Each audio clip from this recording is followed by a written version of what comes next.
முன்னாள் பிரதமர் நஜீப் ரசாக்கை ஆதரித்து ஜனவரி 6ஆம் தேதி பாஸ் கட்சி தலைமையில் நடத்தப்படவிருக்கும் பேரணியை பெசாத்து கட்சியின் பொறுப்பாளர் ஒருவர் குறை கூறியுள்ளார். பாஸ் கட்சி அரசியல் ஆதாயத்திற்காக தனது கொள்கைகளை அடமானம் வைக்க முன்வந்துள்ளது என்பதை இது காட்டுகிறது என்று கூட்டரசு பிரதேச பெசாத்து செயலாளர் மகாதீர் ராய்ஸ் நேற்று சாடினார்.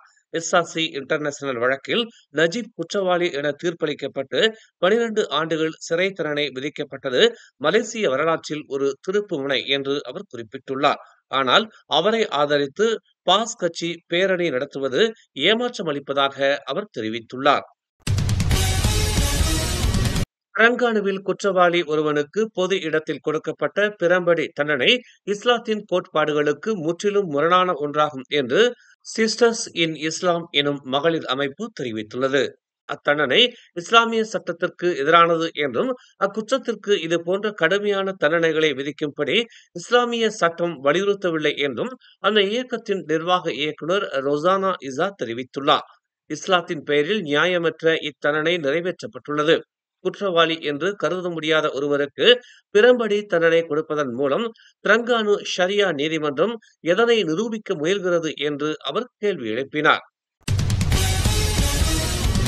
நேற்று நண்பகல் 3:29 மணியளவில் சுல்தான் அப்துல் ஹலீம் மூவாட்சாம் ஷா பினாங்கு பாலத்தில் பயணித்த வாகனம் திடீரென தீப்பிடித்து எரிந்தது பரபரப்பை ஏற்படுத்தியது. வாகனத்தின் மின் கலனில் ஏற்பட்ட கோளாறினால் இந்த தீ விபத்து ஏற்பட்டதாக முதற்கட்ட விசாரணையில் தெரிய வந்துள்ளது என்று பாரடயா மாவட்ட காவல்துறை தலைவர் உதவி ஆணையர் ஜசாலி அடாம் தெரிவித்துள்ளார்.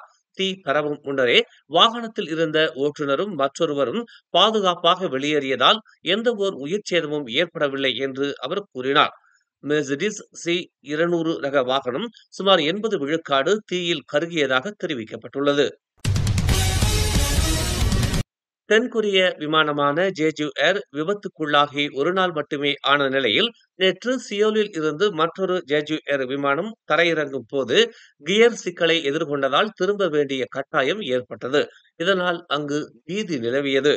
சியோலில் ஜிம்போ சர்வதேச விமான நிலையத்திலிருந்து காலை 6:37 மணியளவில் ஜேஜு தீவிற்கு புறப்பட்ட ஜேஜு ஏர் விமானம் 7C1-1 புறப்பட்ட சிறிது நேரத்திலேயே கியரில் சிக்கலை கண்டறிந்த பின்னர் காலை 7:25 மணிக்கு ஜிம்போவுக்கு திரும்பியதாக தென்கொரிய விமான நிறுவனம் தெரிவித்துள்ளது. விமானம் புறப்பட்ட சிறிது நேரத்திலேயே விமானத்தின் கண்காணிப்பு அமைப்பில் தரையிறங்கும் கியர் சிக்கலை குறிக்கும் சிக்னல் கண்டறியப்பட்டது என்று ஜேஜு ஏர் நிர்வாக ஆதரவு அலுவலகத்தின் தலைவர் சாங் ஹியூங் ஹூன் செய்தியாளர்கள் சந்திப்பில் தெரிவித்தார். சிறுவர்கள் எதிர்நோக்கும் இணைய அச்சுறுத்தல்களை கையாள்வதற்கான ஒரு குறிப்பிடத்தக்க முன்னெடுப்பாக வரும் ஜனவரி 1ஆம் தேதி முதல் மலேசியாவின் சமூக ஊடக உரிமை கொள்கை அமைய உள்ளதாக தெரிவிக்கப்பட்டுள்ளது. இந்த கொள்கை பாதுகாப்பான இலக்கவியல் சூழலை உருவாக்குவதோடு சிறார் பாலியல் துன்புறுத்தல் அம்சங்கள் போன்ற தீங்கு விளைவிக்கும் உள்ளடக்கத்திற்கு சமூக ஊடக தளங்கள் பொறுப்பேற்பதை நோக்கமாக கொண்டுள்ளது என்று தெரிவிக்கப்பட்டுள்ளது. கோத்தபாரு பெங்காலான் செப்பா காவல் நிலைய லாக்கப்பில் நேற்று காலை 7:40 மணி அளவில் மாற்றுத்திறனாளி ஒருவர் உயிரிழந்ததை கிளந்தான் போலீசார் உறுதிப்படுத்தியுள்ளனர். பெங்காலான் செப்பா சுகாதார கிளினிக்கின் மருத்துவ உதவியாளரால் அந்த நபர் இறந்து விட்டதை உறுதிப்படுத்தியதாக கிளந்தான் காவல்துறை தலைவர் முகமது யூசுப் மமாட் தெரிவித்தார். டிசம்பர் 26ஆம் தேதி மதியம் 12:30 மணிக்கு அந்த நபர் கைது செய்யப்பட்டு ஆபத்தான போதைப்பொருள் சட்டம் 1952 பிரிவு 39A1 கீழ் விசாரிக்கப்பட்டார். மேலும் டிசம்பர் 27ஆம் தேதி முதல் இன்று வரை 4 நாட்கள் காவலில் வைக்கப்பட்டார் என்று அவர் நேற்று ஒரு அறிக்கையில் தெரிவித்தார். மேலும் செய்திகளை தெரிந்து கொள்ள தமிழ் மலர் நாளிதழை பாருங்கள். உடனுக்குடன் செய்திகளை தெரிந்து கொள்ள தமிழ் மலர் இணையதளம், தமிழ் மலர் செயலி மற்றும் மலர் டிவி யூடியூப் சேனலை வலம் வாருங்கள். எங்களோடு இணைந்திருக்க மலர் டிவியை பதிவு செய்து கொள்ளுங்கள்.